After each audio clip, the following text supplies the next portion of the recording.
अच्छा देखो, यहाँ पे ये हमारे पास क्या है वो बोल रहा है कैलकुलेट द, यहाँ पे ये परसेंटेज बाय मास के क्वेश्चंस कर रहे हैं। Calculate the percentage by mass of nitrogen and magnesium nitrate, give your answer to two significant figure. देखो, इसका फॉर्मूला होता है A R over M R, यानी मास में क्या बोले, नाइट्रोजन का मास निकालना ना।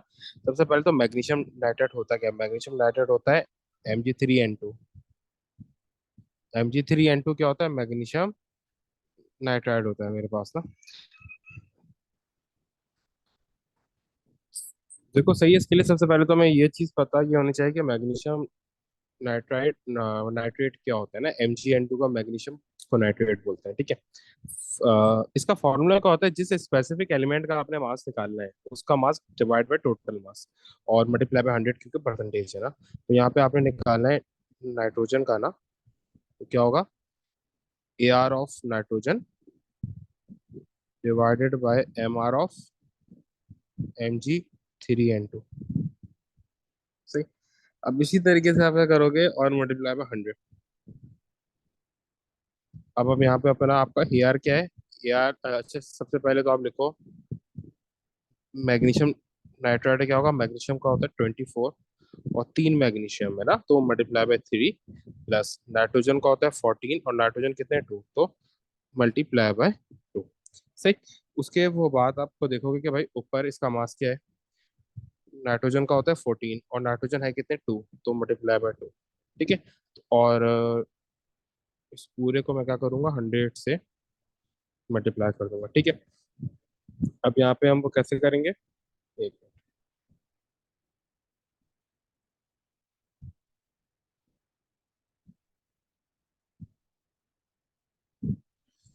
14 into 2 divided by 24 into 3 plus 14 into 2, तो मेरे पास आंसर आ रहा है 28%। क्या आ रहा है, 28% मेरे पास आंसर आ रहा है। इस तरीके से करेंगे, सही।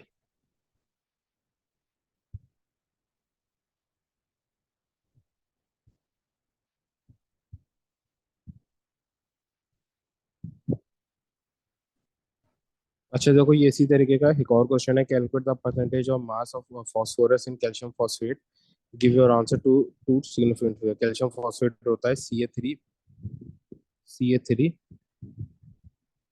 PO4 2। ये कैल्शियम फॉस्फेट का फॉर्मूला होता है, ठीक है।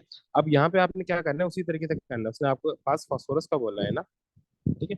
उसने वो किसका बोला है, फास्फोरस का बोला है, ठीक है। अच्छा देखो, सबसे पहले तो वही उसी तरीके से होगा, फास्फोरस का परसेंटेज बाय मास कैलकुलेट करना है ना। तो नीचे क्या करोगे, कैल्शियम फॉस्फेट का मास पुट करोगे, ठीक है। कैल्शियम फॉस्फेट का मास कैसे होगा, कैल्शियम का होता है 40 और कैल्शियम है कितने, 3, प्लस 3।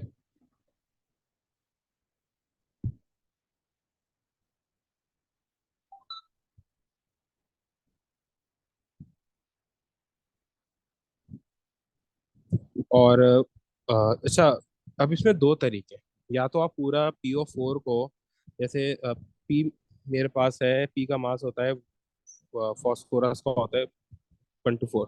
फॉस्फोरस का मास कितना है, 1 to 4, प्लस ऑक्सीजन का होता है 16, और ऑक्सीजन कितने होते हैं PO4 में, 4, और ये PO4 है कितने, 2, तो मैंने मल्टीप्लाई बाय 2 कर दिया, ठीक है। इस तरीके से, सही। और ऊपर क्या है, फॉस्फोरस मेरे पास, तो ऊपर आएगा कि फॉस्फोरस मेरे पास कितने, फॉस्फोरस का मास होता है 124, और फॉस्फोरस है कितने, 2, तो ऊपर आ गया 2, तो 1 to 4 डिवाइडेड बाय, सही है ये। अच्छा, ये चीज में गलती नहीं करना, ये 4 into 3, 40 into 3 कैल्शियम का है, ठीक है। और ये जो मैंने अंदर लिखा है ये PO4 का था, और यहाँ पे PO4 है कितने, 2, तो मैंने 2 से क्या कर दिया, मल्टीप्लाई। इस तरीके से ये मेरे पास आंसर आ जाएगा, आप ये कैलकुलेट कर लो इसे।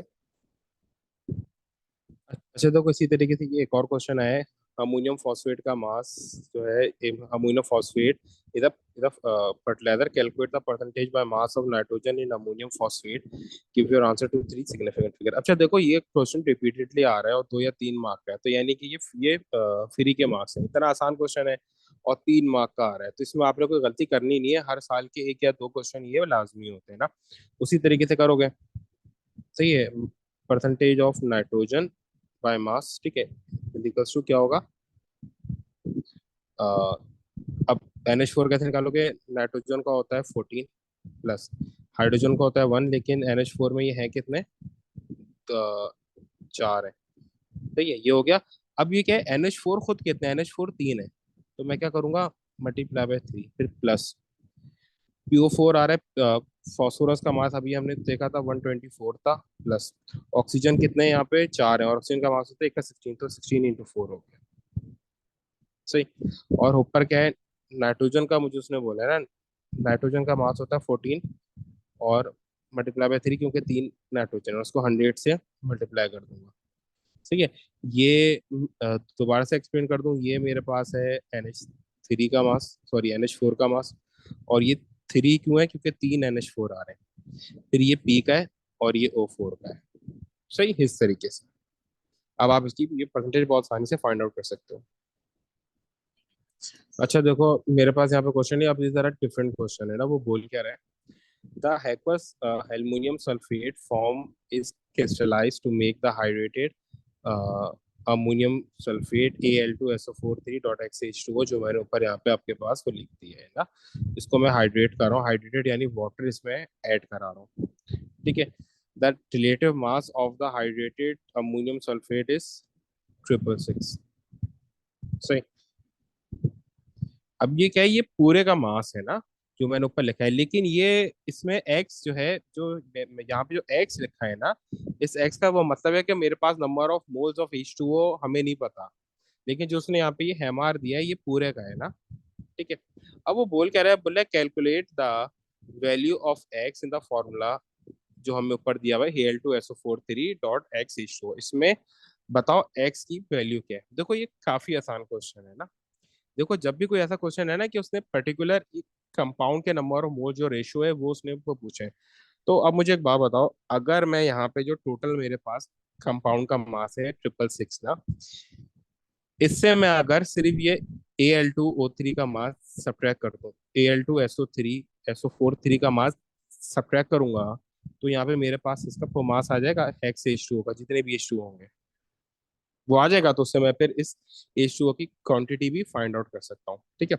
तो देखो सबसे पहले क्या करना है, मैंने Al2SO4 3 का मास कैलकुलेट करना है, ठीक है।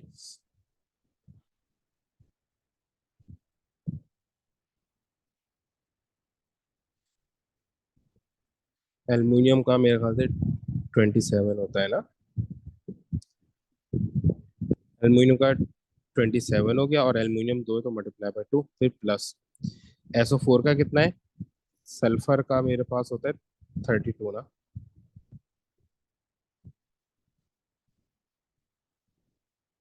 सल्फर का होता है 32, ठीक है, और प्लस ऑक्सीजन कितने हैं 16 इंटू 4, 4 ऑक्सीजन है ना, और फिर मल्टीप्लाई बाय 3, क्योंकि ये 3 है, ठीक है। फिर उसी तरीके से एक्सप्लेन कर देता हूँ, ये मेरे पास एल्युमिनियम का था, और ये क्योंकि 2 एल्युमिनियम थे तो हमने 2 से मल्टीप्लाई किया, ये मेरे पास सल्फर का था, ये मेरे पास ऑक्सीजन का था, 4 ऑक्सीजन थे तो 4 से मल्टीप्लाई किया, और फिर इस पूरे ब्रैकेट के बाहर ये 3 है ना, तो मैंने फिर 3 से मल्टीप्लाई कर दिया, ठीक है। इस तरीके से मेरे पास आ जाएगा मास किसका, Al2SO4 3 का, ये मेरे पास मास आ रहा है 342, कितना आ रहा है 342, मेरे पास ये मास आ रहा है, ये ग्राम्स में होता है, ठीक है, ये मेरे पास मास आ रहा है 342। अब मैं पूरे कंपाउंड के मास से, सही है, अगर मैं, अच्छा मैं इसमें जो पूरे कंपाउंड का मास है, कंपाउंड मास ना, वो क्या होगा, वो होगा mass of Al2SO4 3 plus mass of XH2O, सही है, इन दोनों के इक्वल होगा ना, ठीक है। ये मल्टीप्लाई नहीं है, ये XH2 है ना, जिसकी क्वांटिटी हमें वो दी हुई नहीं थी, सही। इसी तरीके से अब मैं यहाँ पे मेरे पास मास ऑफ कंपाउंड है, कितना है 666, और मेरे पास मास ऑफ Al2SO4 3 भी है, कितना है 342, सही। अब जब मैं इसको इससे सब्ट्रैक्ट कर दूंगा, इसको फिजिकल्स टू एक्स रख के, तो मेरे पास मास ऑफ ये क्या आ जाएगा, XH2O आ जाएगा। तो मेरे पास ही वो कितना आ रहा है, मास ऑफ XH2O ये आ रहा है 666 - 342। ठीक है, हो जाएगा 324 हो जाएगा। ये कितना हो गया, 324 हो गया। ठीक है, अब ये मेरे पास वो मास किसका है, टोटल जो मेरे पास H2 है ना उनका है। अब मुझे ये एक्स निकालना है ना। अब जो मेरा जो एम है वो तो ये इस एक्स को फाइंड आउट करना था। अब ये एक्स में फाइंड आउट कैसे करूंगा, अब मैं एक्स इस तरीके से करूंगा फाइंड आउट कि जो एक्स की वैल्यू कैसे आएगी,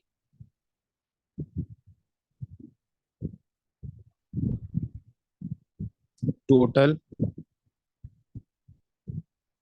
mass of XH2O divided by mass of 1H2O।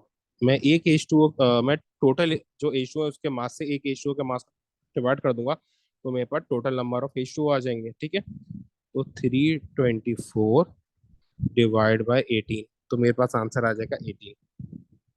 तो मेरे पास x कितने हो गए, 18 हो गए। ये मेरा आंसर x 18, सी x कितने हो गए मेरे पास, 18 हो गए। ठीक है, जब भी मैं टोटल मास में से उसके एक मास को डिवाइड करूंगा ना, तो मेरे पास टोटल नंबर ऑफ कंपाउंड्स आ जाएंगे। ठीक है, इस तरीके से करो। सही, ये x क्या है, नंबर ऑफ H2O। x क्या है, ये नंबर ऑफ H2O। मेरे पास इस तरीके से नंबर ऑफ H2O आ गए। सही। अच्छा देखो, ये जो मैंने नीचे 18 लिखा है ना, ये एक H2O का मास होता है। जो मैंने 18 लिखा है ये एक H2O का मास है। कैसे, हाइड्रोजन का होता है 1, दो हाइड्रोजन है, प्लस 16 का होता है ऑक्सीजन का, तो ये टोटल हो गया 18। ठीक है, तो मेरे पास टोटल 18 जो है H2O का, एक H2O का मास आ रहा है। सही।